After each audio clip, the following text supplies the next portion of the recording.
Yesu. Hebu mtumishi wa Mungu naomba nisamee kitabu hicho ambacho nimekuambia unisamee, sura yake ya 10 na kuanzia mstari wa 50. Marko sura ya 10 ndio mstari wa 50. Na unasema, unasemaje? Akatupa vazi lake, akatupa vazi lake, akaruka akamwendea Yesu. Yesu akamjibu, akamwambia, wataka nikufanyie nini? Wataka nikufanyie nini? Yule kipofu akamwambia, akasemaje?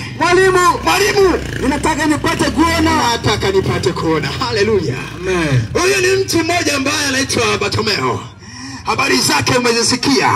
Aliposikia kwamba ni mwanamume mmoja ambaye anaitwa Yesu, akasema mavazi yangu hayafai kitu, acha nitupe mavazi yangu haya niliyokuwa nayo. Na watu waliokuwa karibu naye akamkimbilia Bwana Yesu, na kwa kuwa Yesu alikwisha kutoa ruhusa kwamba mwacheni anisogelee, alivyomsogelea yule kijana akamwambia, je, wataka nikutendee nini? Kijana akasema, Bwana. Akamwambia, mwalimu, hakika sijajua kama mwalimu yule, lakini professional yake ilikuwa haijadiliwi na mtu. Professional yake alikuwa hawezi kupimwa na akili ya mwanadamu. Akaambiwa, mwalimu, ninataka nipate kuona. Nami jioni leo nimekuambia mahali hapa ya kwamba kuna jambo moja Mungu anatamani umwambie fanyie. Anakuuliza jioni leo, je, wewe unataka kufanyia nini? Wewe maisha yako yako mbali kiasi gani?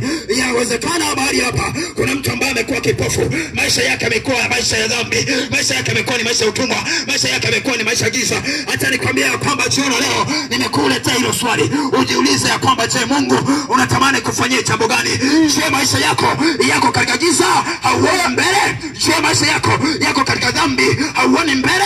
Pengine unasema, mimi ninamwamini Bwana Yesu ni mwokozi wa maisha yangu, lakini unaishi maisha ya kubeti, hauna uhakika na kesho, hauna uhakika na baadaye.